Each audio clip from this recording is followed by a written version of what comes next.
Hello बच्चों। तो आज आ गए हैं पीवाईक्यू सीरीज का नेक्स्ट वीडियो लेकर, जहां पर हम लोग करंट इलेक्ट्रिसिटी का पीवाईक्यूज करेंगे। तो चलो स्टार्ट करते हैं। तो बच्चों यहां पर देख ही सकते हो, ईयर 2023 से हम लोग स्टार्ट कर रहे हैं। इसका जो पहला क्वेश्चन है that is an electric current I flowing through a metallic wire is gradually increased. Okay, तो जो करंट है वो ग्रेजुअली इंक्रीज कर रहा है। The graph of heating power P developed in it versus the current. तो P versus I graph हम लोगों को ड्रॉ करना पड़ेगा, या हम लोगों को एक्चुअल ऑप्शन टिक करना पड़ेगा। तो बच्चों देखो, यहां पर A और B है, इसके साथ साथ C और D भी मैं दिखा देता हूं। तो बच्चों ये है चार ऑप्शन, तो इसमें से हम लोगों को करेक्ट ऑप्शन चूज करना पड़ेगा। तो देखो, अगर पावर और करंट के बीच रिलेशन निकालना है तो हमें पता है ये formula P is equal to I square R. अब क्यों मैंने यही फॉर्मूला चूज किया? क्योंकि यहां पर बोला गया है कि electric current flowing through a metallic wire. तो एक वायर अगर लिया जाए तो उसका सिर्फ एक ही चीज कांस्टेंट हो सकता है, वो है उसका रेजिस्टेंस। ओके, अगर एक पर्टिकुलर वायर लिया गया है, ओके, तो उसका रेजिस्टेंस कांस्टेंट, तो power will be proportional to I square. Okay, तो अगर power proportional to I square हुआ तो जो करेक्ट ऑप्शन होगा that will be C, which is a parabola. Okay बच्चों, तो ये हो गया अपना करेक्ट आंसर। तो आ जाएंगे अपने नेक्स्ट क्वेश्चन में। जो नेक्स्ट क्वेश्चन यहां पर बोला गया है that is in case of metals what is the relation between current density J, electric conductivity sigma and electric field intensity E। Okay, तो इसके लिए जो आंसर होगा वो मैं लिख देता हूं, that is J is equal to sigma E। Okay, ये हो गया स्केलर फॉर्म। और अगर वेक्टर फॉर्म लिखना चाहे तो J vector is equal to sigma into E vector. Okay, तो अगर तुम लिख रहे हो तो मुझे लगता है कि तुम्हें वेक्टर फॉर्म ही लिखना चाहिए। ओके, तो यही लिखना तुम बच्चों। ओके, तो आ जाएंगे नेक्स्ट क्वेश्चन। नेक्स्ट जो क्वेश्चन है वो कहा गया है कि right balancing condition of Wheatstone bridge. तो अगर एक व्हीटस्टोन ब्रिज का बैलेंसिंग कंडीशन पूछा जाए तो बच्चों P by Q is equal to R by S, ये सबको पता है बच्चों। आ जाएंगे अपने नेक्स्ट क्वेश्चन में। Current I flowing through a metallic wire is related to a drift speed Vd of free electron as follows। तो ये जो फॉर्मूला है I is equal to NeAVd, ये हम सबको पता है। State what symbol N stands for। N का मतलब क्या है? What is N stands for? तो हमें पता है बच्चों N is number of electrons per unit volume. Okay, या इलेक्ट्रॉन डेंसिटी। तो N को हम लोग लिख सकते हैं इलेक्ट्रॉन डेंसिटी और number of electrons per unit volume. तो आ जाएंगे नेक्स्ट क्वेश्चन। तो देखो बच्चों, यहां पर जो पहला क्वेश्चन है वो क्या कहा गया है? 8 identical cells each of EMF 2 volt. Okay, तो 8 आइडेंटिकल सेल है यहां पर, मतलब ऐसे 1 2 3 ऐसे करके टिल 8 आइडेंटिकल सेल्स, और सबका जो ईएमएफ है दैट इज 2 वोल्ट, मतलब ये सब ही है 2 वोल्ट करके।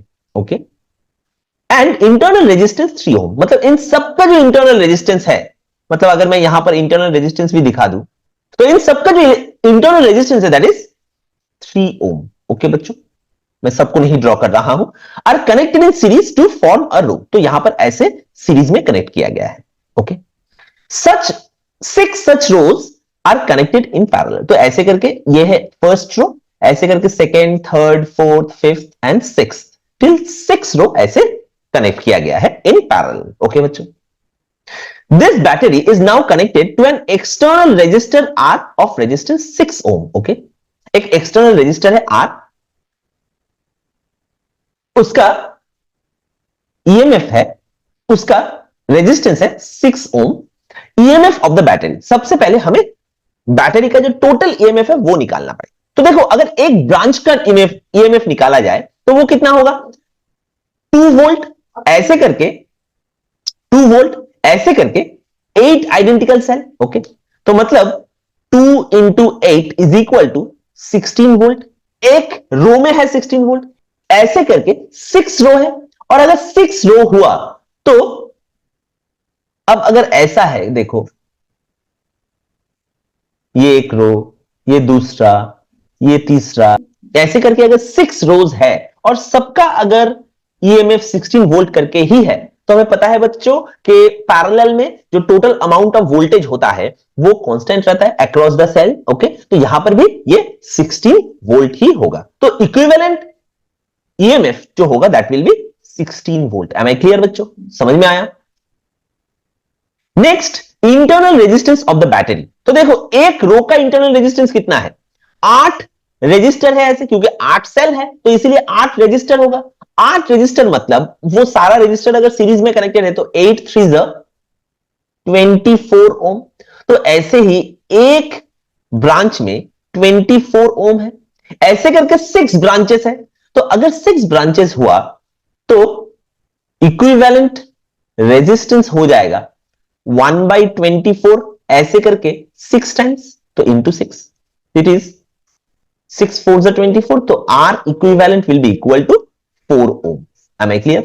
तो अपना जो नेक्स्ट आंसर हो जाएगा that will be internal resistance of the battery that is 4 ohm. Next, यहां पर क्या कहा गया है? Current flowing through R. अब देखो यहां पर जो टोटल सेल का ईएमएफ मिला उसको अगर हम लोग ड्रॉ करके एक सर्किट बनाते हैं तो उसका जो ईएमएफ होगा दैट इज 16 वोल्ट, उसका इंटरनल रेजिस्टेंस होगा small R is equal to 4 ohm, और वो एक एक्सटर्नल रेजिस्टर 6 ओम के साथ कनेक्टेड है, इजंट इट? देखो यहां पर ये 6 ओम है, तो ये 6 ओम के साथ अगर कनेक्टेड है तो टोटल करंट कितना फ्लो कर रहा है? I will be equal to how much? तो यहां पर हम लोग सिंपल ओम्स लॉ लगाएंगे। I is equal to V by R dash लिख देते हैं यहां पर। तो I will be equal to V is 16 volt, R is 6 plus 4।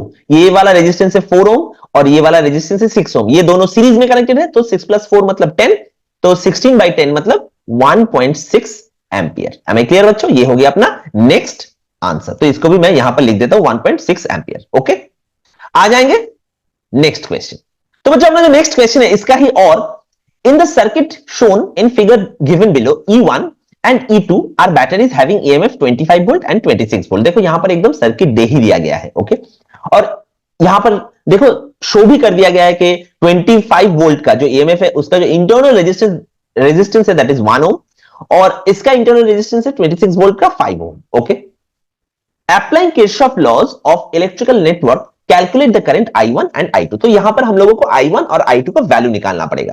तो देखो अगर इसको मैं लूप 1 पकड़ लेता हूं, सोचो इसको मैंने लूप 1 पकड़ लिया। ओके, ये है लूप 1, तो यहां पर मैंने एंटी क्लॉकवाइज डायरेक्शन दिखाया है। ये है लूप 2, यहां पर भी एंटी क्लॉकवाइज ही दिखाना पड़ेगा, इजंट इट? एक बार अगर तुम लोगों ने चूज कर लिया। अब देखो यहां पर जो भी लूप है, अगर लूप 1 को हम लोग ऐसे पकड़े कि H B C D E G H, ये वाला लूप अगर पकड़ते हैं मतलब यहां से स्टार्ट होके यहां तक आके फिर ये टोटल कंप्लीट हो रहा है। एम आई क्लियर बच्चों? तो जो फॉर्मूला हमारे पास होगा अगर केवीएल लगाते हैं तो देखो 25 वोल्ट नेगेटिव से पॉजिटिव की तरफ जा रहा है तो ये हो गया plus 25, isn't it? Equal to देखो यहां से I1 अमाउंट ऑफ करंट और यहां पर जाके I1 plus I2 amount of current जा रहा है, तो 2 इंटू I1 प्लस I2। क्यों? क्योंकि यहां पर डायरेक्शन ऑफ करंट और लूप का जो डायरेक्शन है वो सेम है।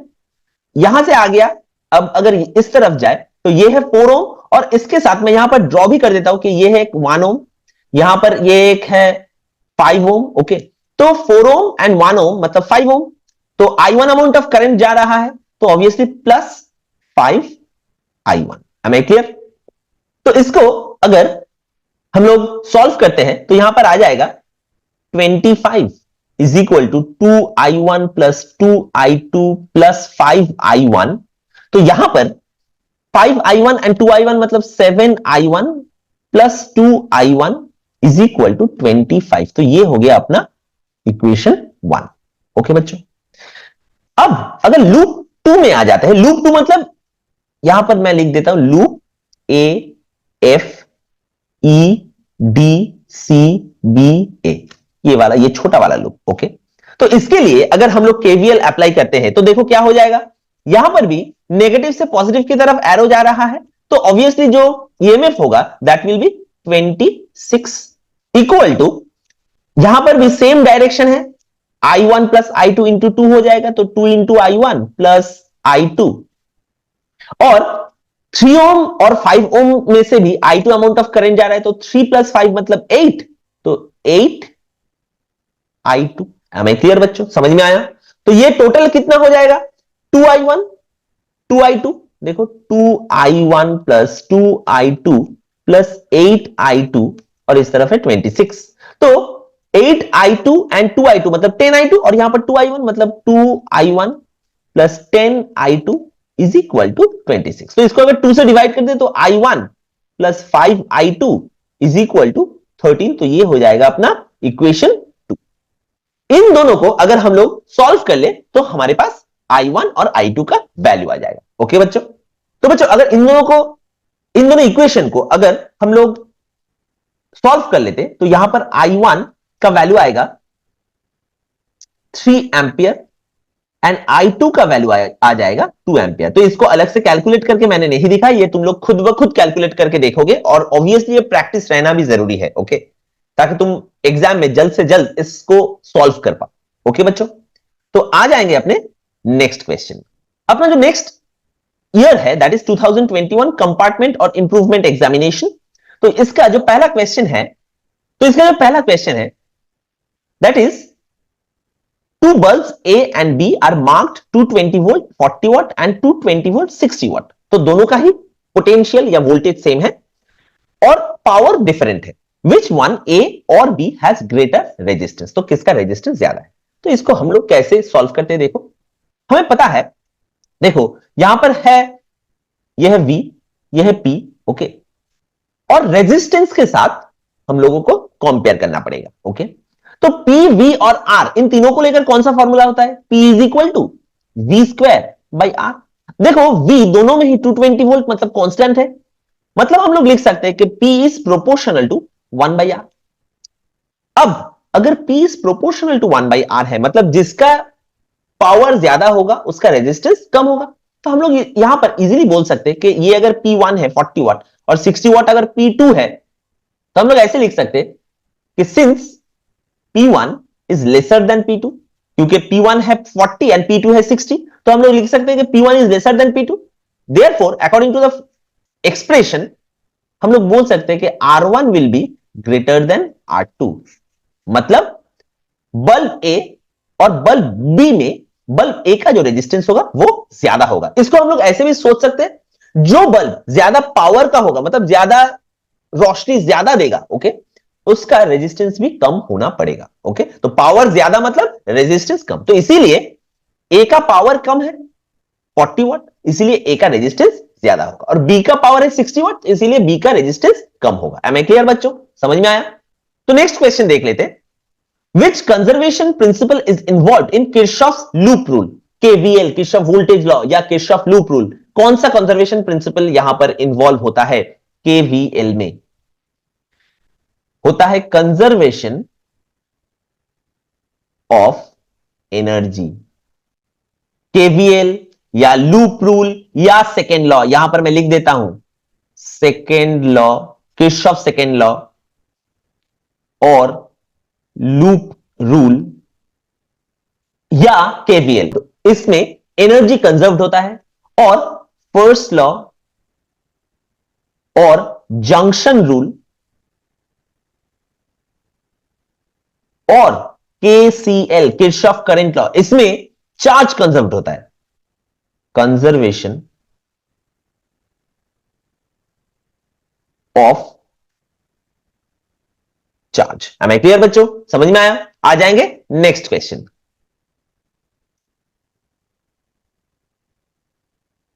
नेक्स्ट क्वेश्चन है डिफाइन करंट डेंसिटी। तो ये डेफिनेशन तुम लोगों को बोलना पड़ेगा, अलग से मैं इसको नहीं दिखा रहा हूं।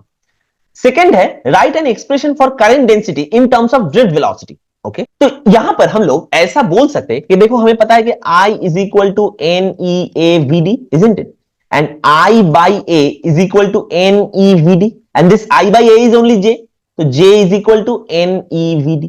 तो हम लोग ऐसे भी लिख सकते हैं या direct J is equal to n e v d ऐसे भी लिख सकते हैं हम लोग। हमें क्लियर बच्चों? आ जाएंगे नेक्स्ट क्वेश्चन। अपना जो नेक्स्ट क्वेश्चन है that is with the help of labelled diagram show that the balancing condition of Wheatstone bridge is this R1 by R2 is equal to R3 by R4। तो मतलब ये हम लोगों को proof करना पड़ेगा, पहले Wheatstone bridge का जो सर्किट है वो ड्रॉ करना पड़ेगा, उसके बाद KCL और KVL अप्लाई करके हम लोगों को दिखाना पड़ेगा कि R1 by R2 is equal to R3 by R4 होता है जब IG is equal to 0 होता है। तो ये डेरिवेशन ऑब्वियसली तुम लोग अच्छे से करके रखना। अगर कोई भी डाउट है तो मैंने जो रिवीजन सीरीज है वहां पर ऑलरेडी ये चीज अपलोड करके अच्छे से समझाया है, दिखाया है, तो वो भी देख लेना बच्चों। ओके, आ जाएंगे नेक्स्ट क्वेश्चन में। Draw a level circuit diagram of a potentiometer used to measure internal resistance of the cell. तो जब एक सेल का इंटरनल रेजिस्टेंस हम लोग मेजर करते हैं उस टाइम पे जो सर्किट होता है वो वाला डायग्राम हम लोगों को ड्रॉ करना पड़ेगा। हमें क्लियर बच्चों? चलो आ जाएंगे नेक्स्ट क्वेश्चन। अपना नेक्स्ट ईयर है 2021 और 2021 का जो पहला क्वेश्चन है that is if R1 and R2 are filament resistances of 100 watt bulb and 50 watt bulb. Okay, तो R1 और R2 का जो पावर है मतलब P1 is equal to 100 watt and P2 is equal to 50 watt, designed to operate on the same voltage. मतलब यहां पर भी सेम चीज है कि पोटेंशियल कांस्टेंट है, तो V इज कांस्टेंट। ओके बच्चों, तो R1 और R2 के बीच का जो रिलेशन है वो हमें निकालना पड़ेगा। तो सिंपल सी बात है, हमें पता है P is equal to V square by R, तो P is inversely proportional to R। तो हम लोग ऐसे बोल सकते हैं कि P1 by P2 is equal to R2 by R1, क्योंकि ये इनवर्सली प्रोपोर्शनल है। देयरफॉर यहां पर P1 का और P2 का वैल्यू बिठा देते हैं। तो P1 का वैल्यू कितना है 100 वॉट, P2 का वैल्यू कितना है 50 watt. Okay, is equal to R2 by R1। तो यहां पर 50 और 100 मतलब रह गया 2, तो R2 is equal to 2 into R1। Am I clear बच्चों? समझ में आया? R2 is equal to 2R1 मतलब क्रॉस मल्टीप्लाई कर दिया। तो देखो कौन सा ऑप्शन करेक्ट होगा, option will be R2 is equal to 2R1 मतलब option D. Am I clear? समझ में आया बच्चों? आ जाएंगे next question. Name the conservation principle implied in Kirchhoff's junction law for electric circuit. तो देखो बच्चों, इसके पहले हम लोगों ने किया लूप रूल या केवीएल, अब हम लोग कर रहे हैं जंक्शन लॉ। मैंने ऑलरेडी वहां पर बोल दिया है, इसलिए फर्दर मैं लिखूंगा नहीं, सिर्फ बता देता हूं कि कंजर्वेशन प्रिंसिपल, कौन सा कंजर्वेशन प्रिंसिपल अप्लाई होता है, कंजर्वेशन ऑफ चार्ज। हमें क्लियर बच्चों? आ जाएंगे नेक्स्ट क्वेश्चन। नेक्स्ट क्वेश्चन क्या है, with the reference of free electron theory of conductors define drift velocity and relaxation time। तो again drift velocity relaxation time ये डेफिनेशन हम लोगों को लिखना पड़ेगा, वो मैं अलग से तुम लोगों को नहीं दिखा रहा हूं। ओके बच्चों, अभी जो नेक्स्ट क्वेश्चन करेंगे that is for metals what is the relation between current density J and conductivity sigma. तो यहां पर भी ये रिपीटेड क्वेश्चन है, J is equal to sigma E, जो हम लोगों ने ऑलरेडी 2023 में दिखा दिया, जो हम लोगों ने ऑलरेडी 2023 में देखा है, तो इसको मैं फिर से रिपीट नहीं कर रहा हूं। State any use of a potentiometer. Okay, तो कोई भी एक यूज हम लोगों को यहां पर लिखना पड़ेगा। ओके, पोटेंशियोमीटर मतलब potential difference across two wire हम लोग निकाल सकते हैं। ओके, एरर फ्री वे में ऐसे जो भी यूज है उसमें कोई भी एक यूज तुम लोग यहां पर लिख दोगे। हमें क्लियर बच्चों? आ जाएंगे नेक्स्ट क्वेश्चन। तो नेक्स्ट क्वेश्चन क्या कहा जा रहा है, in a metre bridge circuit resistance in the left gap is 4 ohm. तो देखो यहां पर दिखा भी दिया गया है डायग्राम में, तो ये है 4 ओम, ये R ओम जो अननोन है। इस तरफ का जो पोर्शन है दैट इज 40 सेंटीमीटर और इस तरफ का पोर्शन है 60 सेंटीमीटर, क्योंकि जो जॉकी है वो 40 सेंटीमीटर पार्ट में है। ओके, अब निकालना क्या है देखो बच्चों, calculate the value of unknown resistance R। तो देखो हमें पता ही है मीटर ब्रिज, हमें पता है मीटर ब्रिज वर्क करता है व्हीटस्टोन ब्रिज का प्रिंसिपल के ऊपर, मतलब P by Q is equal to R by S. तो यहां पर भी हम लोग वही अप्लाई कर सकते हैं कि P बाई क्यू मतलब 4 by R is equal to R by S मतलब 40 बाई 60। ओके बच्चों, समझ में आया? तो जीरो और जीरो कट गया, 2 2 4, 2 3 6, ये भी कट गया, 2 2 4 हो गया, तो R is equal to 6 ohm. Okay बच्चों, तो अननोन रेजिस्टेंस हो गया 6 ओम, तो इसको मैं यहां पर लिख देता हूं 6 ओम। जो B है उसमें क्या कहा गया है, what change will you make in R to bring the null point to the mid point of the wire AB। अब अगर मिड पॉइंट पे आ जाता है ये अगर मिड पॉइंट पे आ जाता है यहां पर, तो इस तरफ भी हो जाएगा, तो ये हो जाएगा, मिड पॉइंट क्या है 50 सेंटीमीटर। तो अगर ये 50 सेंटीमीटर है तो लेफ्ट भी 50 सेंटीमीटर, राइट भी 50 सेंटीमीटर, मतलब L1 बाई L2 या R by S का जो रेशियो होगा दैट विल बी 1:1, मतलब जो रेजिस्टेंसेस होगा उसका भी रेशियो 1:1 होना ही पड़ेगा। एम आई क्लियर बच्चों? तो ये भी अगर 4 ओम है, ये अगर R ओम है, ओके, तो इसको इन दोनों को सेम होना पड़ेगा, मतलब R को होना पड़ेगा 4 ओम। एम आई क्लियर बच्चों? तो अब ये R तो 6 ओम है, इसको 4 ओम बनाए कैसे? देखो, जब भी तुम्हें छोटा करना पड़ेगा इक्विवेलेंट रेजिस्टेंस, तब हम लोग क्या करेंगे, जो भी रेजिस्टर होगा उसको पैरेलल में कनेक्ट करना पड़ेगा, इजंट इट? तब देख लेते हैं कैसे। देखो, इक्विवेलेंट रेजिस्टेंस जो होना है दैट इज 4 ओम, तो इसको लिख देते हैं 4 ओम, ओके। अब जो पैरेलल का फॉर्मूला है, R parallel is equal to R1 R2 by R1 plus R2, तो जो रेजिस्टेंस हम लोगों को कनेक्ट करना पड़ेगा वो कितना होगा, उसको हम लोग X पकड़ लेते हैं, ओके। तो 6 into x divided by 6 plus x, okay बच्चों। तो अगर इसको हम लोग सॉल्व कर लेते तो ये हो जाएगा 24 plus 4x is equal to 6x। तो ये हो गया 2x इज इक्वल टू 24, मतलब x is equal to 12 ohm. तो देखो बच्चों, अगर यहां पर हमें 4 ओम करना है, मतलब इस जो 6 ओम था उसको अगर 4 ओम में कन्वर्ट करना है, तो क्या करना पड़ेगा, एक 12 ओम का रेजिस्टेंस हम लोगों को पैरेलल में यहां पर कनेक्ट करना पड़ेगा। तो हम लोग आंसर लिखेंगे कि 12 ohm resistance need to be connected in parallel, तभी ये जाके 6 ओम से चेंज होकर ये 4 ओम हो जाएगा, और तब ये जो नल पॉइंट है वो भी 50 सेंटीमीटर में आ जाएगा। मैं क्लियर बच्चों? समझ में आया? आ जाएंगे नेक्स्ट क्वेश्चन। तो देखो, नेक्स्ट क्वेश्चन क्या है, 6 identical cells each of EMF 1.5 volt, okay, and internal resistance 0.5 ohm connected in series to form a battery, okay. तो यहां पर 6 आइडेंटिकल सेल्स है, ईच ईएमएफ है 1.5, मतलब ऐसा है, ऐसा करते करते टोटल 6 आइडेंटिकल सेल्स होगा, ओके। और सबका जो इंटरनल रेजिस्टेंस है दैट इज 0.5 ओम, सबका। ये मैं थोड़ा जल्दी कर रहा हूं, इसलिए मैं सबका जो डायग्राम है वो ड्रॉ नहीं कर रहा हूं, इसके पहले भी मैंने डायग्राम ड्रॉ करके दिखाया, तो इसलिए फिर से टोटल डायग्राम ड्रॉ नहीं कर रहा हूं, ओके बच्चों। तो ये है, सारा है 1.5 वोल्ट, ओके, ऐसे करके कितना है, 6 sales connected in series to form a battery. The battery is then connected to an external resistors of 9 ohm. Okay. इसके बाद ये एक एक्सटर्नल रेजिस्टर जिसका रेजिस्टेंस है 9 ओम उसके साथ कनेक्ट कर दिया गया है। What is the EMF of the battery?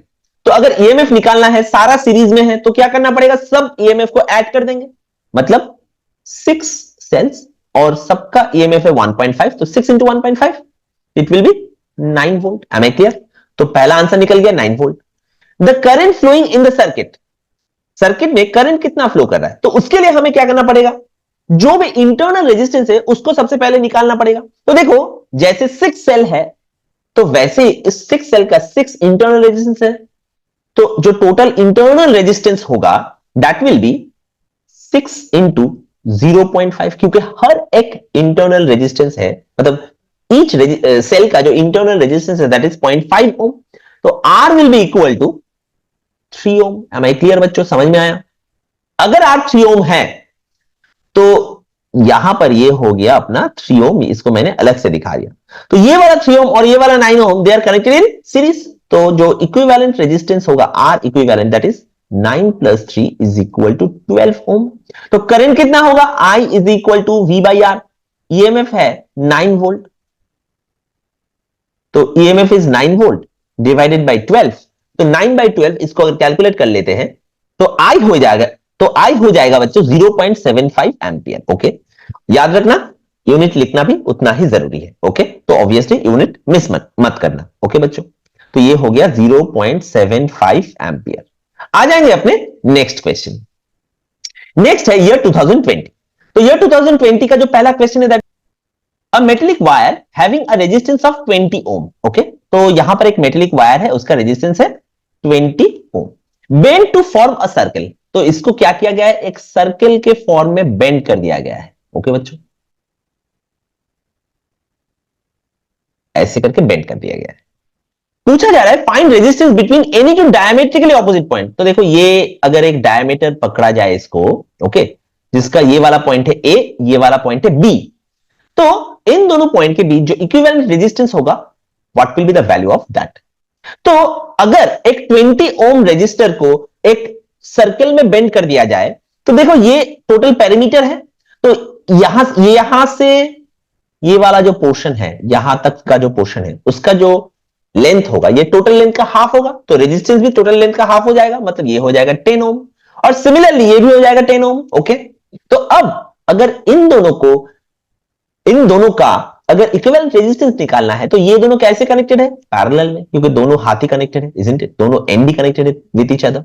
तो इन दोनों का जो इक्विवेलेंट रेजिस्टेंस होगा that is R P is equal to 10 into 10 divided by 10 plus 10 मतलब 20, तो 0 0 कट गया, ये हो गया 5, तो आंसर हो जाएगा 5 ओम। एम आई क्लियर बच्चों? समझ में आया? आ जाएंगे next question. A uniform copper wire having cross sectional area of 1 millimetre square, तो यहां पर एरिया लिख लेते हैं।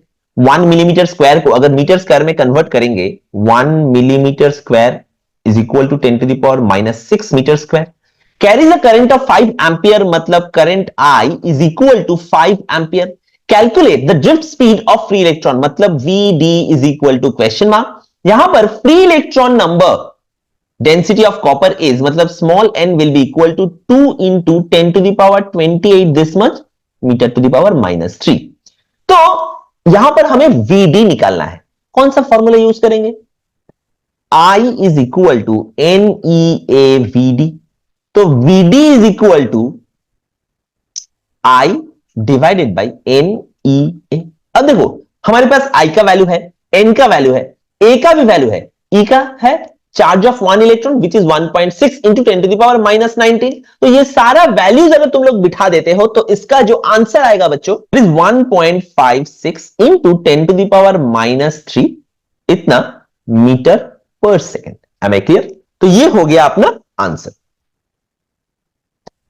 अब आ जाएंगे नेक्स्ट क्वेश्चन। जो नेक्स्ट क्वेश्चन है that is an electric bulb is rated as 250 volt 750 watt. Okay, तो V है 250 वोल्ट एंड पावर है 750 watt. Electric current flowing through it when it is operated on a 250 volt supply, मतलब current कितना होगा, that is the first question asked. And resistance of the filament, मतलब R is equal to question mark. Simple, P is equal to VI, class 10 level का numerical है, तो I is equal to P by V। यहां पर values बिठा दो, P मतलब 750, V मतलब 250, तो 0 0 कट गया, तो 25 3 75, तो I is equal to 3 ampere. तो ये हो गया अपना पहला answer, I is 3 ampere. Next, resistance of filament. Filament का रेजिस्टेंस कितना होगा? यहां पर हम लोग ओम्स लॉ यूज कर सकते हैं, V is equal to IR, तो R is equal to V by I। तो V का वैल्यू है 250, I का वैल्यू है 3 एम्पियर, तो इसको अगर सॉल्व करते हैं तो मिल जाएगा 83.33 ओम। ओके, तो ये हो गया अपना next answer which is 83.33 ohm. Am I clear? आ जाएंगे नेक्स्ट क्वेश्चन। नेक्स्ट क्वेश्चन क्या है? E1 and E2 are two batteries having EMF of 3 volt. Okay, तो यहां पर क्या कहा गया है? E1 and E2 are two batteries having EMFs of 3 volt and 4 volt, internal resistance 2 ohm and 1 ohm respectively. Using Kirchhoff law, you have to find I1 and I2. तो यहां पर जो सर्किट डायग्राम है वो यहां पर है, तो देखो यहां पर सब कुछ दे दिया गया है, तो मैं कुछ चीजें ऐड कर लेता हूं। देखो ये 3 वोल्ट है, इंटरनल रेजिस्टेंस है 2 ओम, तो मैं यहां पर अलग से ड्रॉ कर दिया कि ये जो इंटरनल रेजिस्टेंस है दैट इज 2 ओम। यहां पर जो सेल है इसका इंटरनल रेजिस्टेंस है 1 ओम, तो ये भी मैं ऐड कर दिया, दिस इज 1 ओम। तो सिंपल केवीएल से अप्लाई किया गया फॉर्मूलाज है। तो यहां पर हम लोग इसको कह देते लूप 1, इसको कह देते लूप 2, और यहां पर हम लोग क्लॉकवाइज ले लेते, ये भी हम लोग क्लॉकवाइज ले लेते हैं। ओके बच्चों, तो जो आंसर आएगा, तो यहां पर अगर हम लोग इक्वेशन फॉर्म करें तो देखते हैं फॉर लूप 1 अगर केवीएल अप्लाई करें तो देखो E1 हो जाएगा पॉजिटिव, मतलब 3 वोल्ट इज पॉजिटिव, क्योंकि नेगेटिव से पॉजिटिव की तरफ जा रहा है एरो।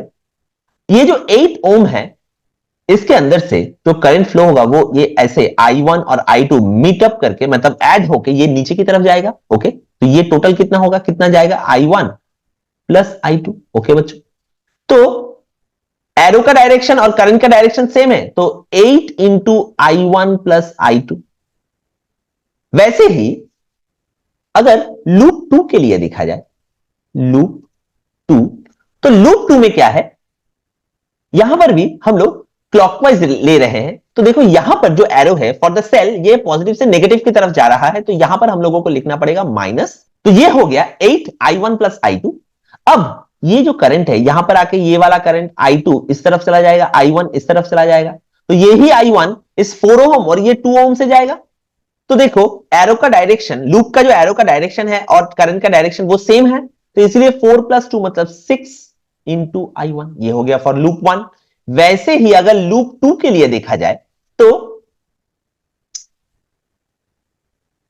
4 वोल्ट ये हो जाएगा नेगेटिव, क्यों, क्योंकि लूप का जो एरो है ये पॉजिटिव से नेगेटिव की तरफ जा रहा है, तो ये हो गया -4 इज इक्वल टू, यहां पर देखो ये 1 ओम और 7 ओम में से कितना अमाउंट ऑफ करंट इसके अंदर से जा रहा है, I2 अमाउंट ऑफ करंट। अब I2 करंट किस तरफ जा रहा है, ऊपर की तरफ, एरो है नीचे की तरफ, तो ये हो जाएगा -7 प्लस 1 मतलब 8 इंटू I2। ओके, और वैसे ही अगर यहां पर देखा जाए तो एरो का डायरेक्शन किस तरफ है, ऊपर की तरफ, करंट जा रहा है नीचे की तरफ, तो ये भी हो जाएगा -8 into I1 plus I2। Okay बच्चों, समझ में आया। तो अगर इन दोनों इक्वेशन को तुम लोग सॉल्व करोगे, तो मैं आंसर लिख लेता हूं, तुम लोग सॉल्व करोगे और उसके साथ आंसर मैच भी कर लोगे, तो वैल्यू आएगा I1 is equal to 0.1 ampere and I2 is equal to 0.2 ampere. Okay बच्चों, समझ में आया। ये हो गया अपना ये वाला क्वेश्चन। आ जाएंगे नेक्स्ट क्वेश्चन। ये जो नेक्स्ट क्वेश्चन है, that is a potentiometer circuit is shown in figure below. AB is uniform metallic wire having length 2 metre. Okay, तो ये वाला जो लेंथ है A से B तक का जो लेंथ है that is 2 metre and resistance 8 ohm, तो इसका रेजिस्टेंस है 8 ohm. Batteries E1 and E2 have EMF 4 volt and 1.5 volt. तो ये वाला दिखा ही रहा है, दिख रहा है, ये 4 वोल्ट है, यहां पर मैं 1 ओम लिख देता हूं, ये 1.5 वोल्ट है, यहां पर मैं 2 ओम लिख देता हूं। ओके बच्चों, respectively 4 volt and 1.5 volt and their internal resistances are 1 ohm and 2 ohm respectively. सबसे पहले क्या पूछा गया है, when the jockey J does not touch the wire calculate the current flowing through the potentiometer wire. तो हमें potentiometer wire से जितना अमाउंट में करंट फ्लो हो रहा है वो हमें दिखाना पड़ेगा। ओके बच्चों, तो देखो यहां पर ऐसे लिख देते हैं 2 मीटर, AB इज 2 मीटर और उसका रेजिस्टेंस है 8 ओम, बाकी E1 is 4 volt, E2 is 1.5 volt, R1 is equal to 1 ohm and R2 is equal to 2 ohm. Okay बच्चों, तो करंट कितना होगा, I is equal to V by R. Okay, अब देखो यहां से तो कोई भी करंट नहीं जा रहा है, ओके ना, क्योंकि ये जॉकी तो कनेक्टेड ही नहीं है, तो I is equal to V by R equivalent. यहां पर V कितना है 4 volt divided by R equivalent, मतलब टोटल रेजिस्टेंस कितना है, देखो ये 1 ओम, ये 7 ओम, 1 प्लस 7 मतलब 8, A से B तक का जो रेजिस्टेंस है दैट इज 8, तो 16 ओम, तो 4 बाई 16, तो that is I is equal to 0.16 ampere. तो ये हो गया अपना पहला आंसर। हमें क्लियर। आ जाएंगे नेक्स्ट में। नेक्स्ट में क्या पूछा गया है, the potential gradient across the wire AB, how much is the potential gradient. Okay, तो पोटेंशियल ग्रेडियंट का जो फॉर्मूला होता है हमें पता है, टोटल लाइन का, टोटल वायर का जो पोटेंशियल है डिवाइडेड बाय उसका जो लेंथ। ओके, तो चलो कर लेते हैं। पोटेंशियल ग्रेडियंट मतलब second question, potential gradient is equal to, देखो A से B तक का जो टोटल पोटेंशियल है उसको अगर V पकड़ लेते और लेंथ अगर L पकड़ लेते हैं, तो सबसे पहले V इज इक्वल टू कितना होगा I इंटू आर। ओके, अब देखो A से B तक का जो पोटेंशियल ड्रॉप है उसको मैं चलो VAB ही लिख लेता हूं, यहां पर भी VAB लिख लेता हूं, तो I इंटू आर कितना करंट जा रहा है 0.16 एंपियर करंट जा रहा है, तो वो मैंने लिख दिया। रेजिस्टेंस कितना है, A से B तक का रेजिस्टेंस है 8 ओम, तो VAB is equal to 2 volt, तो ये हो गया VAB का वैल्यू। तो VAB डिवाइडेड बाई L क्या हो जाएगा 2 डिवाइडेड बाई लेंथ है A से B तक का 2 मीटर, तो that will be 1 volt per metre. So this is the potential gradient. तो पोटेंशियल ग्रेडियंट को चलो अगर K पकड़ लेते तो K is equal to VAB by L, तो K का वैल्यू हो गया 1 वोल्ट पर मीटर। तो ये अपना सेकेंड आंसर हो गया। क्लियर बच्चों? आ जाएंगे अपने नेक्स्ट क्वेश्चन में। आ जाएंगे अपने नेक्स्ट, क्या आस्क किया गया उसमें कि now the jockey J is made to touch the wire A B at a point C such that the galvanometer G shows no deflection, calculate the length AC. Okay,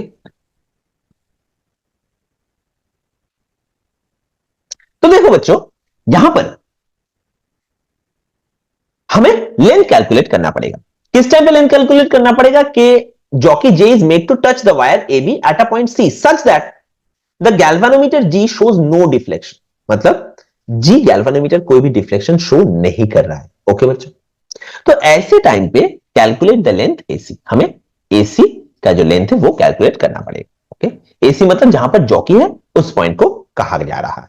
okay, तो देखो अगर ऐसा पकड़ लेते हैं कि ए से सी तक का जो वैल्यू है that is L metre. Okay, तो पोटेंशियल ग्रेडियंट है इस वायर का 1 वोल्ट पर मीटर, तो एल तक का पोटेंशियल कितना होगा? L volt per metre. मतलब हम लोग ये कर रहे हैं कि voltage across AC is equal to length into potential gradient, तो एल वोल्ट हो जाएगा। Am I clear? अब देखो यहां पर ये जो सेल है उसका ईएमएफ कितना है? 1.5 वोल्ट। तो अगर ईएमएफ इसका 1.5 वोल्ट है तो ये भी यहां से यहां तक उतना ही अमाउंट पर पोटेंशियल ड्रॉप करेगा, इजंट इट? तो बच्चों यहां पर ए से सी का जो पोटेंशियल ड्रॉप होगा दैट इज 1.5 वोल्ट। ए से सी का जो पोटेंशियल ड्रॉप है, लेंथ नहीं है। तो अब देखो पोटेंशियल ग्रेडियंट कितना है? 1 वोल्ट पर मीटर। ओके, तो 1 वोल्ट पर मीटर अगर पोटेंशियल ग्रेडियंट होगा तो 1.5 वोल्ट के लिए जो लेंथ होगा, length will be also equal to 1.5 metre. हमें क्लियर बच्चों? समझ में आया? तो ये हो गया अपना थर्ड आंसर। आ जाएंगे अपने नेक्स्ट क्वेश्चन। नेक्स्ट है पेज 2000, नेक्स्ट है ईयर 2019। तो चलो स्टार्ट करते हैं। Calculate the net EMF across A and be shown in figure below. Okay, तो ए से बी तक का मतलब देखो यहां पर है पॉजिटिव और यहां पर है नेगेटिव। ओके, मतलब इसको तुम ऐसे पकड़ सकते हो कि इसको लेकर ऐसे, तो ये है पॉजिटिव, तो ये है पॉजिटिव और ये है नेगेटिव। तो इसके अक्रॉस जो नेट ईएमएफ है वो हम लोगों को निकालना पड़ेगा। अब देखो ये जो 4 वोल्ट और 4 वोल्ट है ये दोनों सीरीज में कनेक्टेड है, तो इन दोनों का जो ईएमएफ होगा वो ऐड हो जाएगा। तो 4 + 4 मतलब ये हो गया 8 वोल्ट, और ये वाला 8 वोल्ट और ये वाला 8 वोल्ट पैरेलल में है, तो इसका जो नेट ईएमएफ होगा that will be also 8 volt. Okay, तो equivalent EMF will be 8 volt. हमें क्लियर? समझ में आया बच्चों?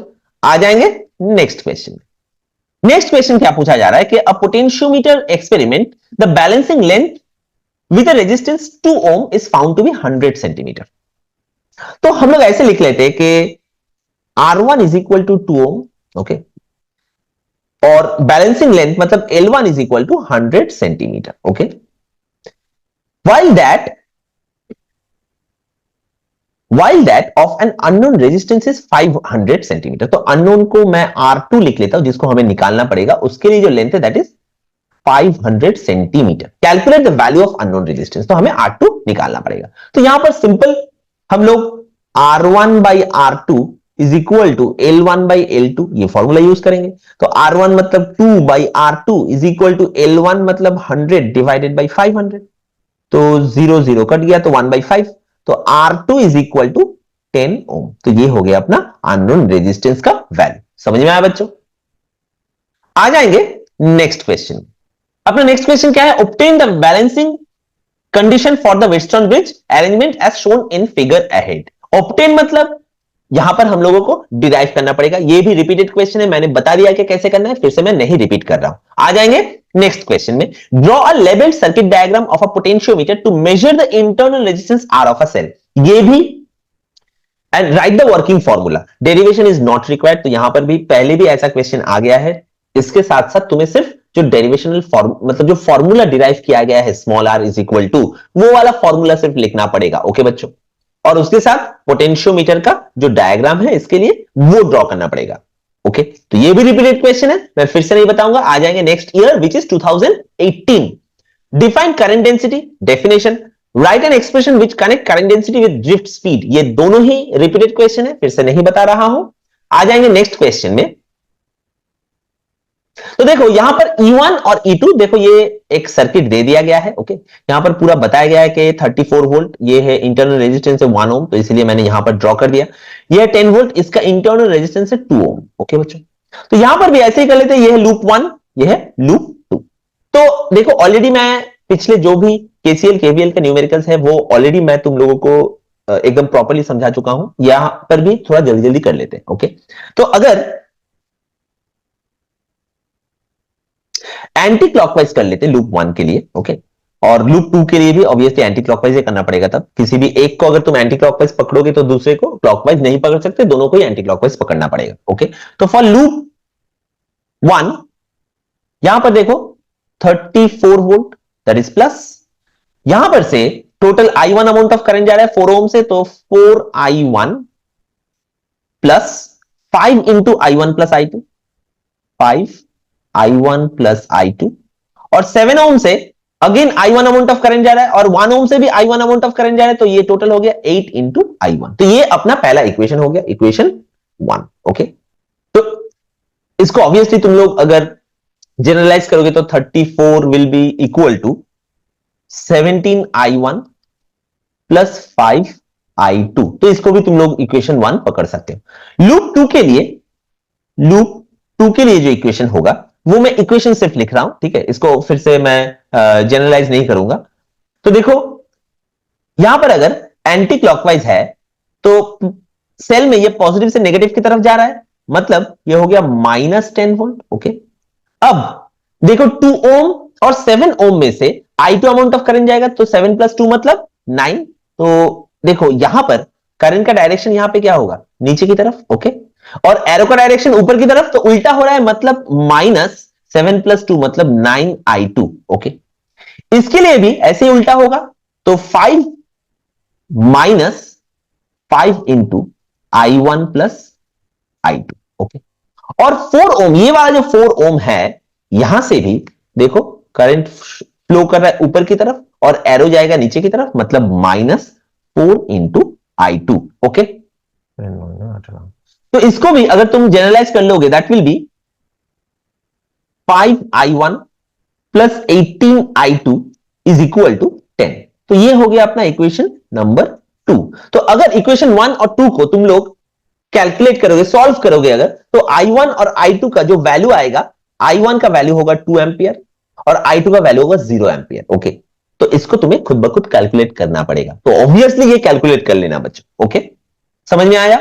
आ जाएंगे नेक्स्ट क्वेश्चन।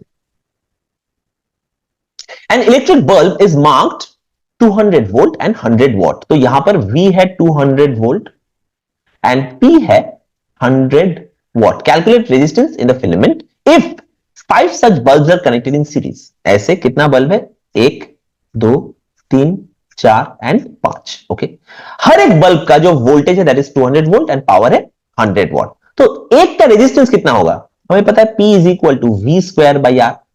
तो R is equal to V square by P। तो यहां पर V स्क्वायर का वैल्यू कितना होगा, 200 इंटू 200 डिवाइडेड बाई P मतलब 100। 0 0 कट गया, यहां पे भी 0 0 कट गया, रह क्या गया, R इज इक्वल टू 400 ओम। तो ये हो गया अपना रेजिस्टेंस। ओके, ऐसे कितना है टोटल 5, तो इक्विवेलेंट रेजिस्टेंस कितना होगा, तो इक्विवेलेंट रेजिस्टेंस कितना होगा, R इक्विवेलेंट मतलब 5 इंटू 400 मतलब 2000 ohm will be the answer. Okay, समझ में आया बच्चों? आ जाएंगे अपने नेक्स्ट क्वेश्चन। नेक्स्ट ईयर है 2017 और इसका जो पहला क्वेश्चन है, a wire of resistor R cut into n equal parts, these parts are then connected in parallel. Okay, तो एक वायर को अगर n पार्ट में डिवाइड किया जाएगा तो हर एक पार्ट का जो रेजिस्टेंस होगा दैट विल बी, जो नया रेजिस्टेंस है उसको अगर r प्राइम पकड़ ले तो r बाई n हो जाएगा। ओके, क्यों, क्योंकि हमें पता है r is directly proportional to n। तो अगर लेंथ n टाइम्स घट जाएगा तो रेजिस्टेंस भी n टाइम्स घट जाएगा। ओके बच्चों, the equivalent resistance of the combination is how much. Okay, तो ऐसे r प्राइम, ऐसे कितना रेजिस्टेंस है, n नंबर ऑफ रेजिस्टेंस है, इजंट इट?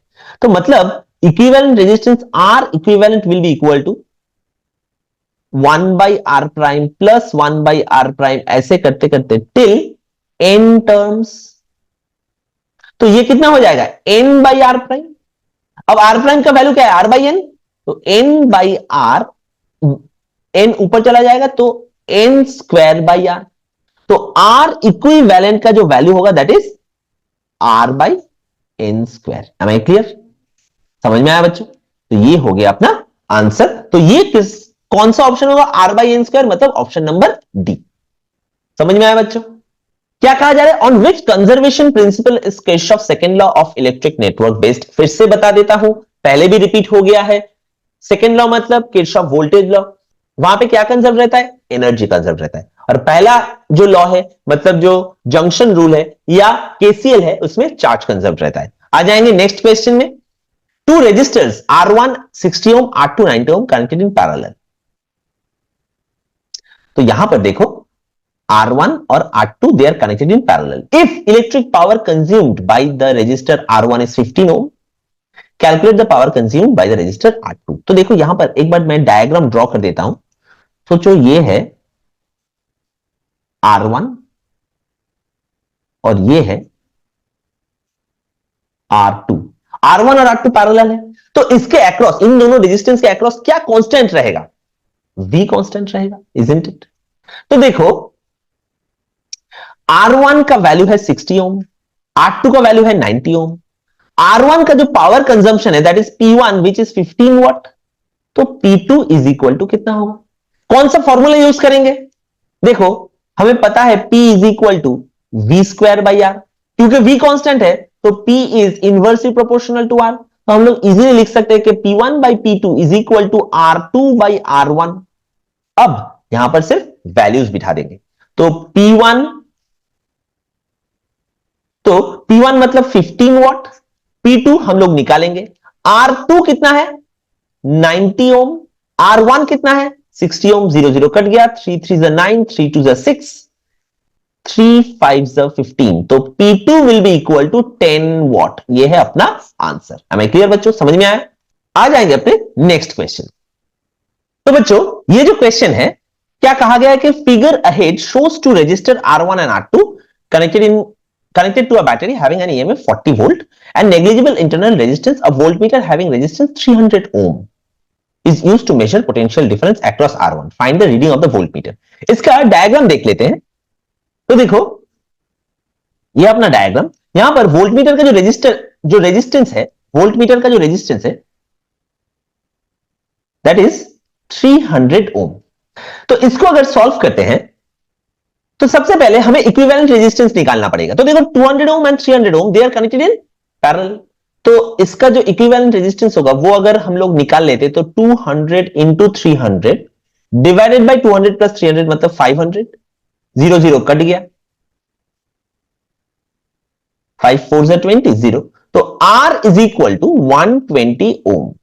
अब ये 120 ओम और ये जो 800 ओम है ये दोनों सीरीज में कनेक्टेड है, तो R इक्विवेलेंट हो जाएगा 800 प्लस 120 मतलब 920 ओम। Am I clear?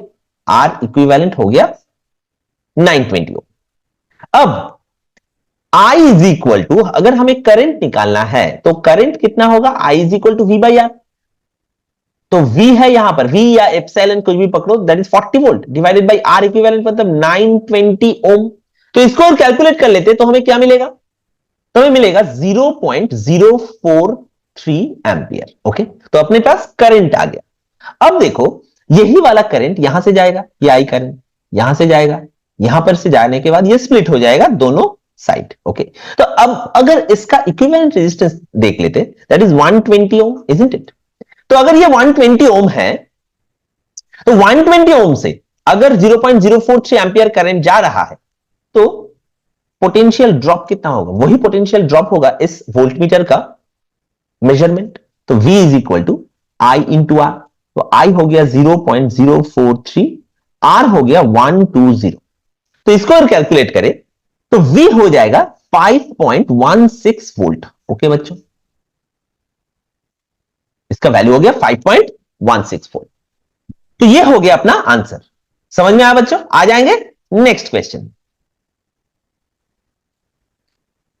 तो देखो नेक्स्ट एक मीटर ब्रिज दिखाया गया है, resistance in left gap is 2 ओम, यहां पर दिखा भी दिया गया है, ये है 2 ओम। यहां पर है अननोन वायर जिसका रेजिस्टेंस है x ohm, is in the right hand gap as shown in the figure below. The null point is found at 40 centimetre, मतलब L1 हो गया है 40 और L2 हो गया है 60. ओके बच्चों, L2 है 60, L1 है 40 centimetre. What resistance should be connected to X so that new null point is 50 centimetre from the left end of the wire. Okay, तो देखो सबसे पहले जो अननोन रेजिस्टेंस है उसको निकाल लेते हैं. तो x by 2 will be equal to L2 by L1, मतलब 60 by 40. तो x का वैल्यू निकल जाएगा, 0 0 कट गया, 2 3 जा 6, 2 2 जा 4, 2 और 2 भी कट गया, तो x हो गया 3 ओम. ओके बच्चों, तो ये अपना 3 ओम हो गया. अब अगर नल पॉइंट को 50 सेंटीमीटर में लाना है, 50 सेंटीमीटर, तो ये वाला रेजिस्टेंस और ये वाला रेजिस्टेंस सेम होना पड़ेगा, मतलब यहां पर भी हमें 3 ओम ही चाहिए. तो अगर यहां पे 3 ओम है तो ऑब्वियसली कुछ एक रेजिस्टेंस को हमें पैरेलल कनेक्ट करना पड़ेगा, तब जाके इक्विवेलेंट रेजिस्टेंस 3 ओम होगा.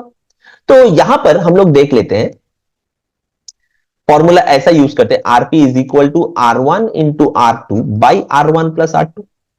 तो RP is 3 Om, R1 already यहां पर कौन सा है, तो देखो बच्चों यहां पर ये जो रेजिस्टेंस है ये है 3 ओम, और इसके साथ कब जाके ये नल पॉइंट 50 सेंटीमीटर में होगा, जब ये वाला रेजिस्टेंस और ये वाला रेजिस्टेंस सेम होगा, ये टोटल रेजिस्टेंस सेम होगा जब. तो ये अगर 2 ओम है, ये टोटल रेजिस्टेंस को भी 2 ओम ही होना पड़ेगा. तो कैसे हम लोग करेंगे, अगर R1 इज इक्वल टू 3 ओम है, R2 हमें निकालना पड़ेगा. ओके, और RP है 2 ओम, क्योंकि तभी जाके ये इक्वल हो जाएगा. तो बच्चों लिख लेते हैं, RP is 2 ohm is equal to R1 is 3 ohm into R2 divided by R1 plus R2. R1 है 3 प्लस R2, तो इसको अगर क्रॉस मल्टीप्लाई करेंगे तो R2 का जो वैल्यू है वो देख लेते हैं, that is 6 plus 2 R2 is equal to 3 R2. तो मतलब R2 इज इक्वल टू 6 ओम, मतलब हमें एक 6 ओम पैरेलल में कनेक्ट करना पड़ेगा. ओके बच्चों, समझ में आया? आ जाएंगे नेक्स्ट क्वेश्चन. नेक्स्ट है आईसी पेपर 2016. तो यहां पर भी ये वाला जो क्वेश्चन है, for metallic conductor what is the relation between J sigma and E, ये सेम रिपीटेड क्वेश्चन है, इसको मैं फिर से नहीं दिखाऊंगा. आ जाएंगे नेक्स्ट क्वेश्चन में. In the figure find the value of resistance X for which point A and B are in the same potential, मतलब ये वाला पॉइंट और ये वाला पॉइंट जिसके लिए सेम पोटेंशियल में होगा. ओके बच्चों, तो देखो अगर इसको देखा जाए, मतलब अगर यहां पर मैं एक गैल्वेनोमीटर बिठा देता हूं, ओके, तो इस गैल्वेनोमीटर से जो अमाउंट ऑफ करंट होगा Ig that will be equal to 0. तो देखो ये जो शेप है ये एक व्हीटस्टोन ब्रिज की तरह दिख रहा है ना, तो इस यहां पर simple P by Q is equal to R by S कर दो, तुम्हारा आंसर निकल जाएगा. तो P बाई क्यू मतलब 3 बाई 6, R बाई एस मतलब 5 बाई एक्स, हो गया अपना काम. तो x को अगर लेफ्ट में लेकर जाते हैं तो 5 इंटू 6 डिवाइडेड बाई 3, 3 टू 6, तो 5 टू 10 ओम. ओके बच्चों, तो जो अननोन रेजिस्टेंस होगा जिसके लिए A और B का पोटेंशियल सेम होगा, मतलब अगर A और B के बीच में एक गैल्वेनोमीटर भी कनेक्ट कर दिया जाए तो तब भी उसमें से करंट फ्लो नहीं होगा, तब जाके, तो तब x का वैल्यू क्या होना चाहिए, 10 ओम होना चाहिए उसका वैल्यू, तभी जाके, मतलब ये एक व्हीटस्टोन ब्रिज दिखाया गया है. ओके, थोड़ा दूसरे तरह से, लेकिन इसका अगर व्हीटस्टोन ब्रिज का बैलेंसिंग कंडीशन का फॉर्मूला यूज करते हैं तो वहां से हम लोगों को मिलता है x is equal to 10 ohm. Am I clear? समझ में आया बच्चों? आ जाएंगे नेक्स्ट क्वेश्चन.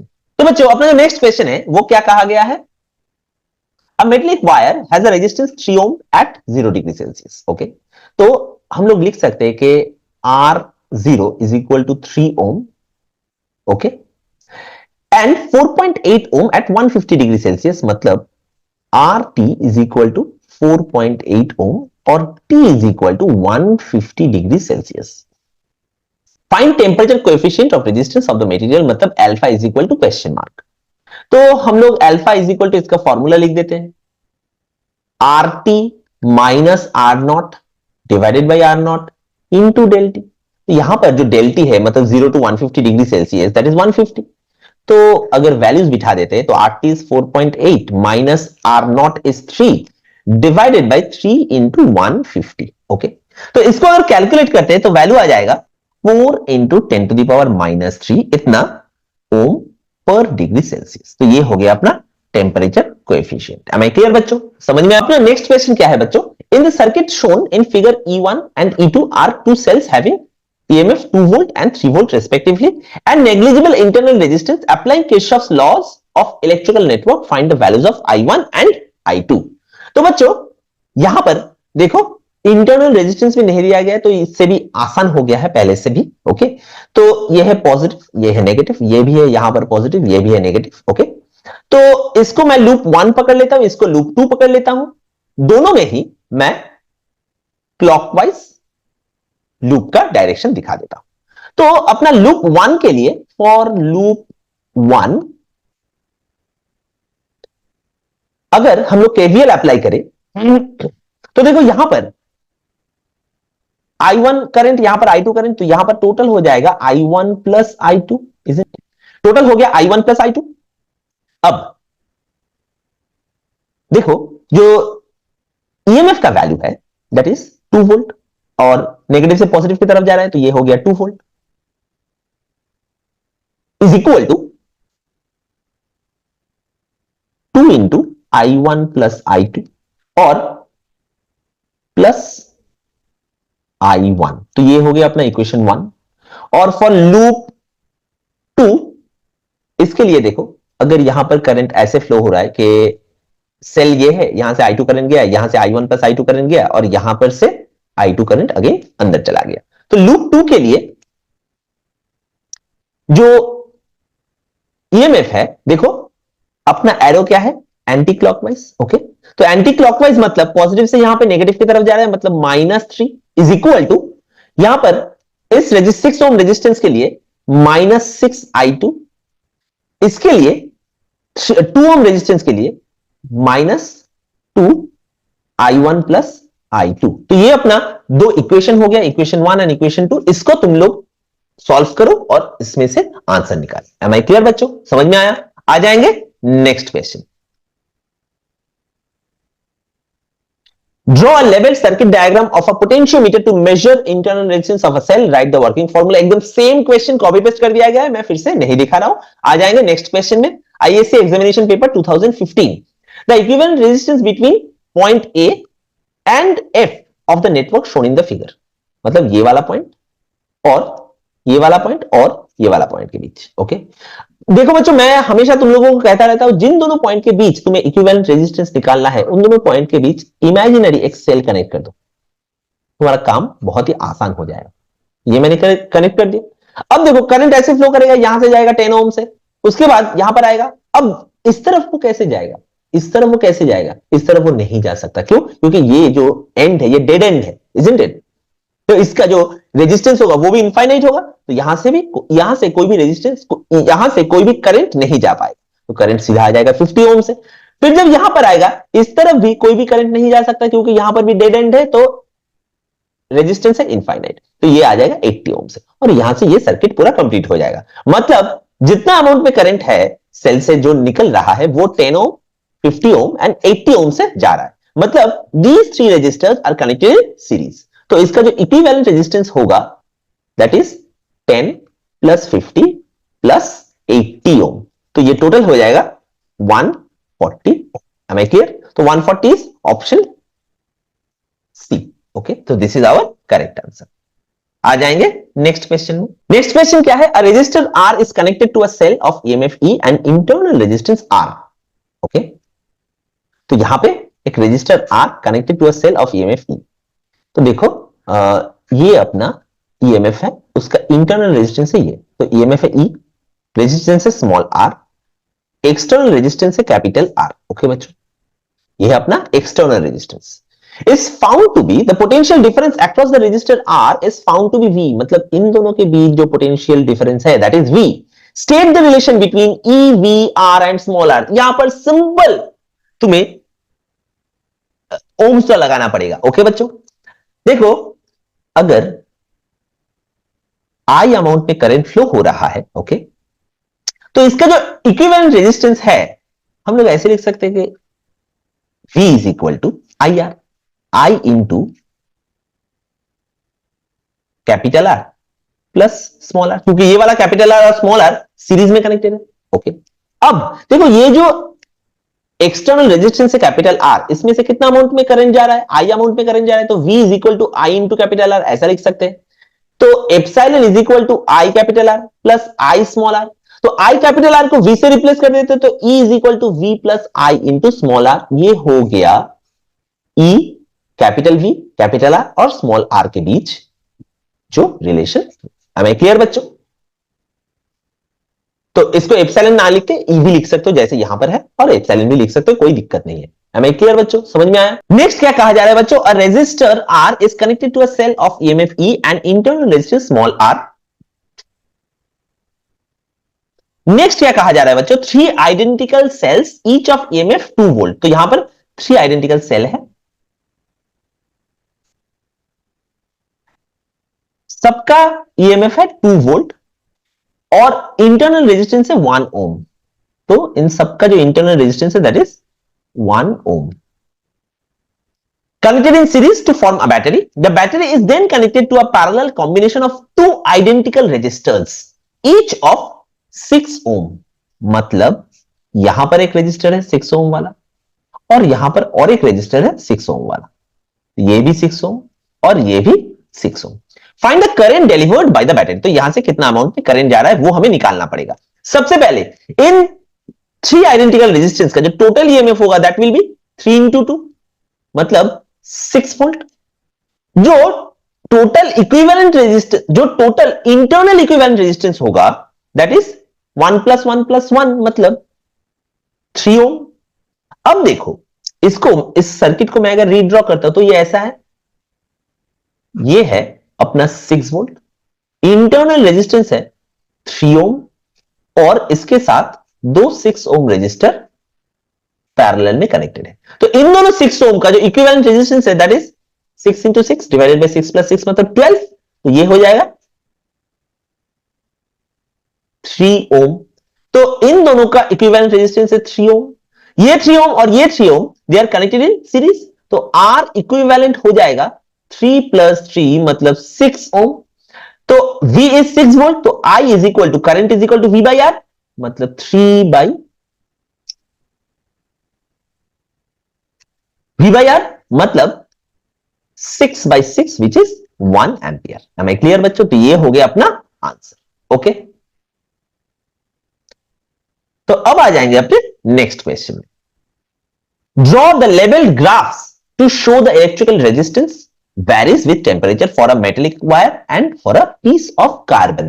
ओके, तो बच्चों यहां पर रेजिस्टेंस वर्सेस, ये पहला वाला resistance versus temperature graph for a piece of carbon for a metallic wire, तो वो ऐसा होगा। और सेकेंड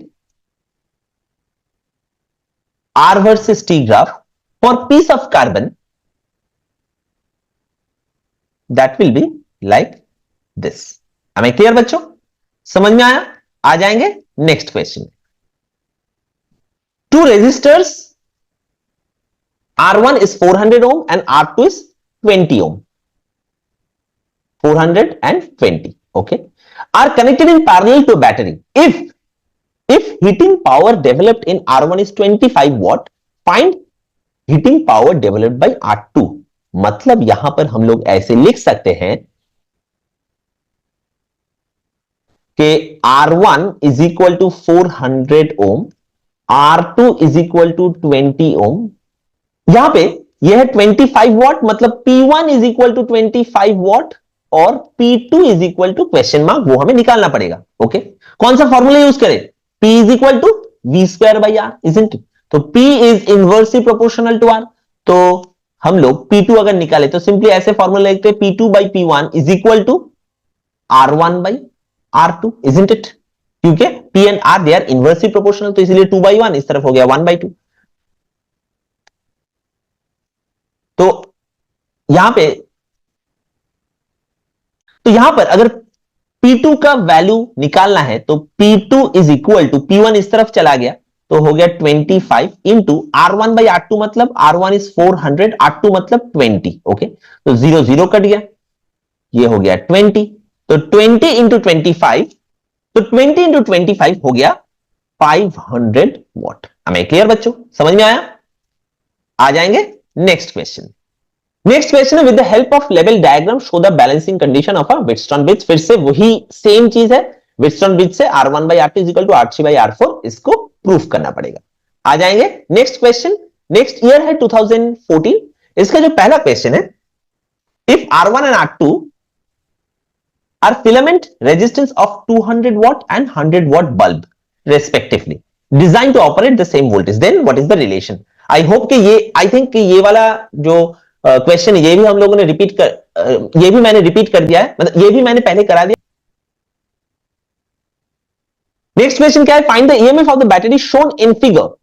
यहां पे ये तीन बैटरी है, 1 volt 2 volt and 3 volt series में है, तो इसका जो इक्विवेलेंट रेजिस्टेंस होगा 1 plus 2 plus 3, 1 plus 2 plus 3 is equal to 6 volt. ये वाला 6 वोल्ट, ऊपर का 6 वोल्ट और नीचे का 6 volt, they are connected in parallel, तो इक्विवेलेंट रेजिस्टेंस हो जाएगा E equivalent is equal to 6 volt. Am I clear? समझ में आया बच्चों? नेक्स्ट क्वेश्चन है, define temperature coefficient of resistance of a material of a conductor. तो टेम्परेचर कोएफिशिएंट डिफाइन करना पड़ेगा। ओके बच्चों, draw labelled circuit diagram of a potentiometer to compare EMF of two cells. तो यहां पर इंटरनल रेजिस्टेंस नहीं, जहां पर U1 by E2 is equal to L1 by L2 जो फॉर्मूला हम लोग डिराइव कर रहे थे, मतलब जो फॉर्मूला डेरिवेशन है वो डेरिवेशन नहीं करना पड़ेगा, लेकिन उसके लिए रिक्वायर्ड जो सर्किट डायग्राम है वो ड्रॉ करना पड़ेगा। ओके बच्चों, और उसके साथ साथ जो फॉर्मूला है U1 by E2 is equal to L1 by L2, ये फॉर्मूला भी हम लोगों को लिखना पड़ेगा। तो आ जाएंगे नेक्स्ट क्वेश्चन में, how much resistance should be connected to a 15 ohm resistor shown in the circuit in the figure so that M and N are at same potential। तो चलो देखते हैं। देखो ये भी एकदम सेम क्वेश्चन है, ये भी एक व्हीटस्टोन ब्रिज है, यहां पर एक गैल्वेनोमीटर कनेक्ट करना पड़ेगा और गैल्वेनोमीटर से कोई भी करंट नहीं फ्लो करेगा। ओके बच्चों, तो देखो 15 ओम के साथ कितना रेजिस्टेंस ऐड करना पड़ेगा वो हम लोग देखेंगे। ओके बच्चों, तो देखो ये है इन दोनों का रेशियो, और इन दोनों का रेशियो सेम होना है, इजंट इट? तो 30 by 60 is equal to half. 3 by 15, इन दोनों का रेशियो क्या है? 3 by 15 is 1 by 5, isn't it? तो इसको हमें चेंज करना पड़ेगा, इजंट इट? मतलब इसका रेशियो सेम हो ऐसा करना पड़ेगा। ओके, तो कैसे सेम करें? इसको अगर ऐसा कर देते, 315 के बदले x लिख देता हूं, यहां पर x रेजिस्टेंस होगा, तो 3 by X is equal to 1 by 2। Okay, क्योंकि मुझे इन दोनों रेजिस्टर का जो रेजिस्टेंस है उसके साथ इक्वेट करना पड़ेगा, इजंट इट? तो x is equal to 6 ohm, तो it needs to be 6 ohm. Okay, तो इसके साथ कितना रेजिस्टेंस हमें कनेक्ट करना पड़ेगा? तो देखो बच्चों, ऑब्वियसली 15 को घटा के 6 ओम बनाना होगा। तो ये अगर मैं R ओम पकड़ लेता हूं तो इक्विवेलेंट रेजिस्टेंस इज 6 ओम, तो R इक्विवेलेंट इज 6 ओम, तो that is equal to 15 into R divided by 15 plus R। तो इन दोनों को अगर क्रॉस मल्टीप्लाई करें, 90 plus 6R is equal to 15R, isn't it? तो 9R इज इक्वल टू 90, तो R is equal to 10 ohm, मतलब एक 10 ओम रेजिस्टर 15 ओम के साथ पैरेलल में कनेक्ट हमें करना पड़ेगा। हमें क्लियर बच्चों, समझ में आया? अब आ जाएंगे next question, with reference of free electron theory of conductivity explain the terms drift speed and relaxation time. ये भी डेफिनेशन है, मैं रिपीट नहीं करूंगा। आ जाएंगे लास्ट ईयर विच इज 2013। तो यहां पर क्या कहा गया है कि 5 resistor connected as shown in the figure, what is the effective resistance that is equivalent resistance between point A and point B. Okay बच्चों, तो देखो यहां पर ये जो शेप है, यहां पर बीच में ये 6 ओम रेजिस्टर है, तो देखो 2 बाई 3, इन दोनों का रेशियो क्या होगा? 2 बाई 3, और इन दोनों का रेशियो देखो 8 बाई 12, तो 4 2 8, 4 3 12, तो ये भी हो गया 2 बाई 3। तो मतलब ये दोनों बैलेंस, ये जो सर्किट है व्हीटस्टोन ब्रिज जो बैलेंस कंडीशन में है, तो यहां से कोई भी करंट नहीं जाएगा, तो ये इनवैलिड है। तो अगर ये इनवैलिड हो गया तो ये दोनों रेजिस्टर सीरीज में कनेक्टेड है, ये दोनों भी सीरीज में कनेक्टेड है, तो इन दोनों का इक्विवेलेंट हो गया 2 प्लस 3 इज इक्वल टू 5, इन दोनों का हो गया 8 प्लस 12 इज इक्वल टू 20। ये दोनों पैरेलल में है, तो इक्विवेलेंट रेजिस्टेंस हो गया 5 इंटू 20 डिवाइडेड बाई 5 प्लस 20 मतलब 25। तो 5 5 जा 20, 5 4 जा 20, सॉरी 5 5 जा 25 एंड 5 4 जा 20, दैट इज 4 ओम। ओके, तो जो इक्विवेलेंट रेजिस्टेंस होगा that will be 4 ohm, which is option number A. Okay, आ जाएंगे नेक्स्ट क्वेश्चन में।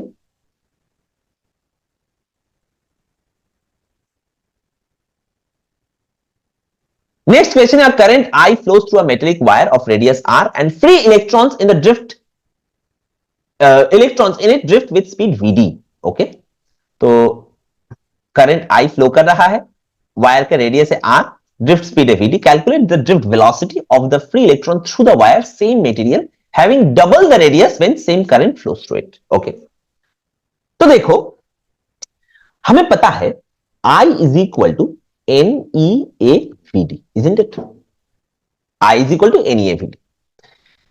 बोला जा रहा है in first case, first and second. Okay, in first case current है I, रेडियस है R एंड ड्रिफ्ट स्पीड है VD। Calculate the drift velocity या drift speed of the free electron through the wire of the same material, material same है, having double the radius, तो radius हो गया अभी 2r। Okay,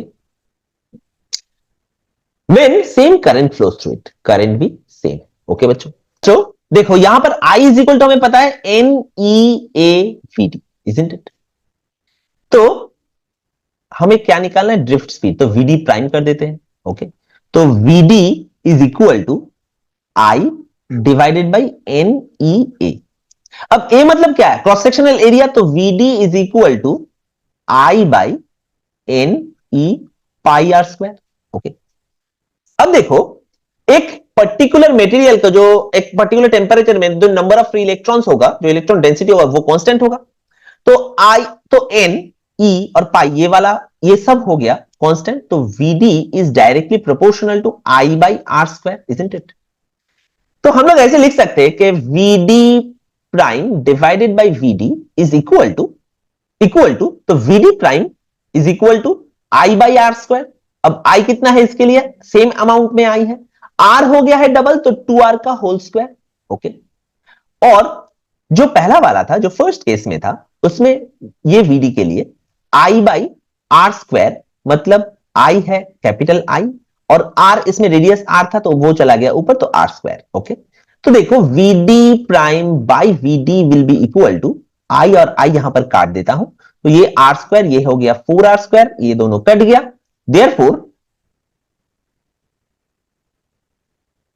VD prime will be equal to VD by 4। Okay, मतलब 4 times घट जाएगा drift speed. Am I clear बच्चों, समझ में आया? आ जाएंगे नेक्स्ट क्वेश्चन। तो बच्चों जो नेक्स्ट क्वेश्चन है that is n cells each of EMF E and internal resistance R are joined in series to form a row.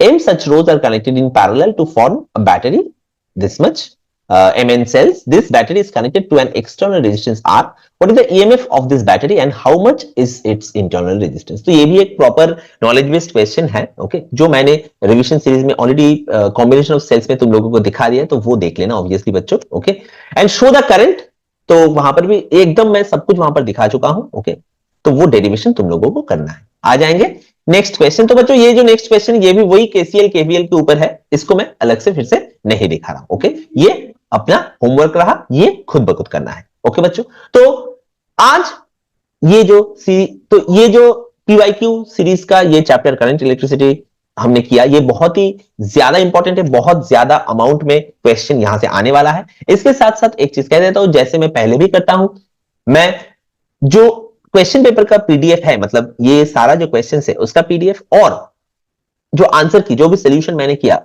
उसका जो पीडीएफ है वो मैं Telegram channel Physics Fun Limited में